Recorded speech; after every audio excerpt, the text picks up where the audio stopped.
আজকে চলে এসেছি মালপো বানানোর ভিডিও নিয়ে। হ্যাঁ, আমাদের বাড়িতে আজকে মালপো বানানো হচ্ছে। মাকে অনেকদিন ধরেই বলছিলাম একটু মালপো বানাও, তাই এই ফাঁকে মা বললো ঠিক আছে, এখন বিয়েবাড়ির সিজন শুরু হচ্ছে। তার আগেই কয়েকটা মালপো বানিয়ে নিয়ে আলাম। ঠিক আছে, তুমিও মালপো বানাও, আমিও ভিডিও করতে থাকি। যাই হোক, দেখতেই পাচ্ছ এখানে যা যা লাগে সেগুলো দিয়ে দিচ্ছে। এখন দুধও দিচ্ছে, সুজি, ময়দা যেগুলো সব লাগে, চিনি টিনি, এদিকে মৌরি, সব কিছু একবারে মিক্সড করা হয়ে গেছে।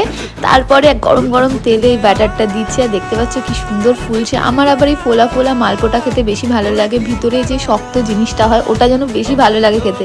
বাসি মালপোটা খেতে বেশি ভালো লাগে টাটকা যেদিনকে হয় তার থেকে। তো পরের দিন খাবার জন্য আমি ওয়েট করছিলাম, সেটাও কিন্তু লাস্টে দেখাবো, অবশ্যই দেখতে থাকো। আবার অনেকে দেখবে পাতলা করে রসে ডুবিয়ে খায়, কিন্তু আমরা সেটা করি না, আমরা এটা নর্মালি খাই। দেখতেই পাচ্ছ এখানে প্রায় গরম গরম রেডি হয়েই গেছে, কিন্তু গরম গরমটা তো এখন খাবো না, জাস্ট টেস্ট করবো। তাই পরের দিন সকালে খেতে বসে গেছি অলরেডি। দেখতেই পাচ্ছ টিস্যু রাখা হয়েছিল তেলটা অ্যাবজর্ব করে নেওয়ার জন্য। তোমাদের কাদের কাদের মালপো খেতে ভালো লাগে অবশ্যই কমেন্ট করো। ভালো লাগলে লাইক, শেয়ার, সাবস্ক্রাইব করো। টাটা।